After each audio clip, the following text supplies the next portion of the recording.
السلام علیکم ورحمۃ اللہ وبرکاتہ۔ آئیے ہم اور آپ مل کر حضرت محمد صلی اللہ علیہ وسلم کی سیرت مبارکہ سماعت فرمائیں۔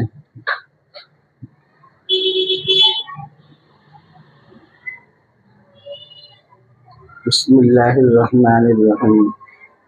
مدینہ طیبہ میں اسلام 10 سال تک حضرت صلی اللہ علیہ وسلم قبائل عرب کو اعلان کے ساتھ دعوت اسلام دیتے رہے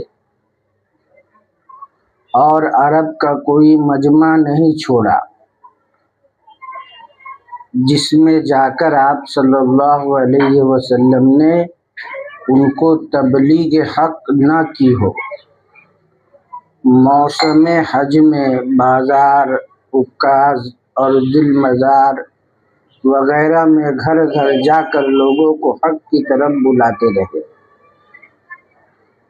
مگر وہ اس کے جواب میں آپ صلی اللہ علیہ وسلم کو ہر قسم کی ایذائیں، تکلیفیں پہنچاتے اور مذاق اڑاتے تھے کہ پہلے اپنی قوم کو مسلمان بنائیے، پھر ہماری ہدایت کے لیے آئیے۔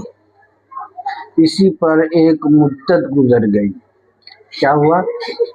اسی پر ایک مدت گزر گئی جب اللہ تعالیٰ نے ارادہ کیا کہ اسلام کی اشاعت اور ترقی ہو تو قبیلہ اوس کے چند آدمی،